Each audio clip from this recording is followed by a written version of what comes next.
What's up guys, today I have Zach and Ty on the show. They're both two highly skilled purple belts who actually film the instructionals for BJJ Fanatics. They get to witness all the information firsthand and hang out with the best of the best. I had a blast filming with them for my upcoming releases and they were kind enough to do some rolls with me.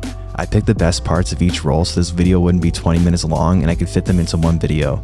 These guys are responsible for helping share world-class skills all around the world.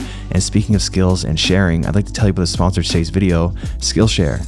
I really enjoy improving in every aspect as I can as a YouTuber and creative person, and one skill I've been improving lately is my intros like these videos you see here, by taking Grab Your Audience, creating enthralling intros for your videos by JRLE. Skillshare is an online learning community with thousands of super interesting, useful courses, so you can learn and discover new skills or deepen existing ones. As I'm sure you can tell, my editing has improved significantly lately, so much so if I wanted to start a side hustle editing, I'm pretty confident it'd be a success. I have Skillshare to thank for that. They have classes on productivity, business, making a YouTube channel, editing videos, painting, arts, and everything you can think of. Skillshare is ad-free so you can stay in the zone while you're exploring new skills, and new premium classes are launched each week, so there's always something new to discover. The first 1,000 people to use my link or my code JordanTeachJujitsu will get a 1-month free trial of Skillshare. Alright, so let's get started with Zach. Zach is a really good purple belt that I was really impressed with. I'm trying to get a deep underhook where my shoulder is underneath Zach's armpit, but it's not working, so I switched to the knee tap and then again to the single and finished by sweeping his leg out from underneath him. Notice how I keep trying to lift Zach to get a deeper underhook. I can't get it going and Zach counters the knee tap by posting his hand on the mat. Because his weight is on that hand, his left leg becomes light and easy to grab and lift. Because I have Zach on his tippy toes, kicking his leg out is easy. If his foot was planted with all his weight on it, I likely would have just kicked him and failed the takedown. I want you to think to yourself right now, what attack is available to me? Zach has an underhook and his head is not glued to his shoulder. There's space available for me to get my hand underneath his neck and put him in the front headlock. So that's what I do. I just need to clear my leg first. It's harder to choke someone when they still have a guard, but not impossible by any means. I could possibly have an anaconda available to me, but I just need to get Zach's arm across his body more. Now his arm starts to slip out, so I just focus on keeping control of it and not losing it. I want to dar Zach, so look how I use my body weight to force Zach onto his side where it'll be easier to lock up. And look how I initially go to lock it up, I see Zach getting to his knees, so I switch to a gable grip so I can force him back onto his side. Darces are both easier to lock up and to finish when your opponent is on their side. He does get to his knees though, so instead of trying to get him back to his side, I just try to finish more like an Armenian guillotine where I have a guard, which does work pretty good, but as he tries to roll forward and out of it, I just finish.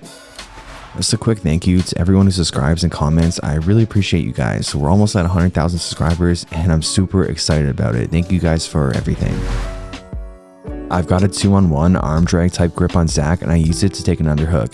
And remember, I want it deep, but Zach is doing a great job of staying heavy with his overhook.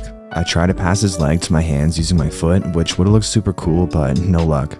I do manage to get an angle on Zach and come around to the body lock on the back, and generally the easiest way to compromise someone's base and turtle is to bring them over the shoulder or over their shin. In this case, I bring Zach over his shoulder, and I would have liked to bring Zach all the way over to my left side so my current bottom hook would become my top hook, as it's easier to put in your top hook rather than your bottom hook.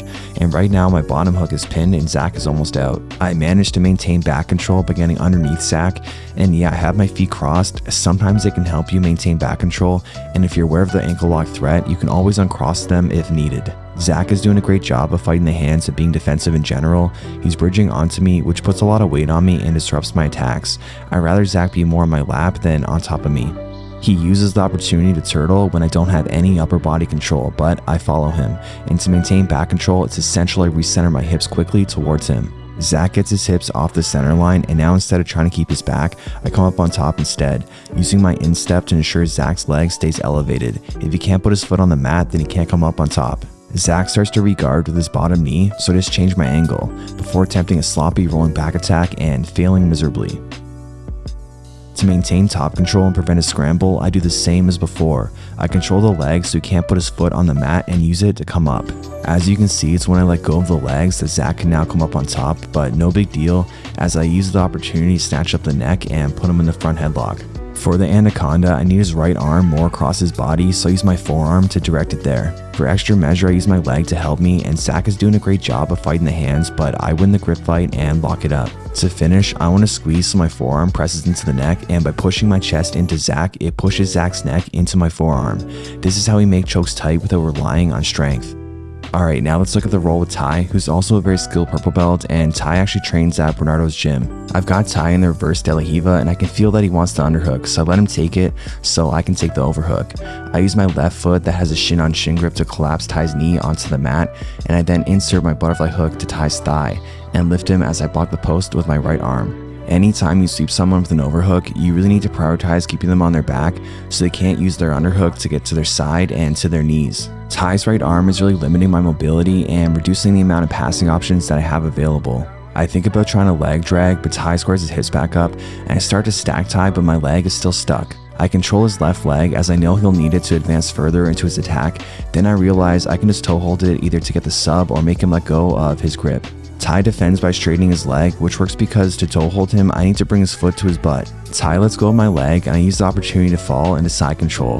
I backstep to pass, but Ty has a very powerful core and hips and is able to get to his knees. As Ty comes up to turtle, I insert my knee in the space between his knee and elbow before he can close the distance and get to a tight defensive turtle. Ty should not have reached back here because it gives me the grips I need to enter into a twister. Because I now have upper body control and we're both connected, where I go, he will go. I fall back and adjust my legs to figure for them and enter into the truck. Nobody wants to get twisted, especially on camera, and Ty's doing a great job defending by keeping his head as far away as possible from my arms. Control of his head is the last grip that I need to finish, and if you understand what your opponent needs to finish an attack, you can defend by focusing on not letting them get that last piece of the puzzle. My other options of attack from the truck are the calf slicer and the groin stretch, and I transition to the groin stretch. Ty does a great job at not letting me connect my hands, but in the process gives me the grips I need again for the twister. I don't want to fight forever to get this. As always, I want to go path of least resistance, and the twister is offering me too much resistance, so now I try for the calf slicer. Ty tries to slicer me back, which is not a very effective counter from here. I'm the one in the dominant finishing position, and this is a very common mistake that I see people make. I stay patient and wait for his leg to come closer to me so I can take a deep grip to get the job done. I hear Ty's knee start to crunch, so I let go. Ty says he didn't tap, and he's 100% right, but I'd rather him be able to roll another day than proceed further with the pressure. I wasn't able to get my shin on shin in time, and Ty steps in between my legs looking to backstep for a leg lock to counter or bring my knees to my chest to clear the knee line. My right leg is somewhat vulnerable to attack, but I know if I control Ty's right leg, he won't be able to use it to entangle my legs into a deeper and more dangerous finishing position. I don't want to play leg locks anymore, so to ensure that I take top position, I control Ty's legs as I come up. He can't come up too if his feet aren't on the mat. Ty puts me in De La Hiva X, which is a guard that really immobilizes the passer and one that helps tremendously if you have long legs. It's especially effective in Nogi. In Nogi, the attack option is just a little more limited. As my head goes past my knees, I'm vulnerable to Ty grabbing my neck, which is exactly what he tries, but because I recognize the threat, I just glue my head to my shoulders so there's no space for Ty to get his hand in. Eventually, I'm able to clear that left leg by first getting past the knee and then the rest of the leg, and enter into a knee slide position, but Ty has a knee shield, which is the enemy of the knee slide. Ty's left leg has inside position, and I need my right arm to have inside position, so I lift up on Ty's left leg to put him on his back, which gets rid of the knee shield. This is one of my favorite ways to address the knee shield, but Ty counters well, and I transition to the side smash instead. I can't smash him down when he still has his left forearm on the mat, so I pass his wrist to my left hand for a wrist ride. This is very Khabib style and a great way to take out someone's base. Ty uses his left arm as a frame, and it's in the way of me taking his back or progressing further. When something is in the way, we must address it, so I move it out of the way and take a seatbelt grip. To take Ty's back, I need to get myself centered with him, so I do a big jump to get around and center myself. This is already a really long video, so I'm going to fast forward as Ty defends his back. I'll put the full rolls on my second channel because transparency is very important to me. I don't want anyone ever thinking I cut out when I get submitted or put in bad positions. Ty escapes the back, and now I'm in half guard butterfly, and to pass half guard butterfly with a back step, you want to angle their hips away from you first. This makes it really hard for them to follow you with their butterfly hook. Their hips pointing up is okay, but away from you is even better. Towards you won't work. Notice how I'm patient and wait until I know it's going to work rather than just try and hope for the best. This is where so many lower belts fail. They don't have any patience, they just hope for the best. So I got my back step, and here's another pass that I used to pass half guard butterfly. I push the leg down with my forearm and step over to mount. Ty's doing a great job of framing to keep me from advancing further up his body towards his head, and you can't go through frames, you must go around them. So rather than try to fight them, I just pop up to knee on belly since his frames aren't stopping me from doing that. Ty initially tries to counter by turning towards me, but then changes course and turns away from me. Turning away isn't always a bad option, but does leave you vulnerable to your back being taken. I've got the body block on Ty, and you're going to see him stand up, which I don't think was a great idea as I used it to hit a mat return on him.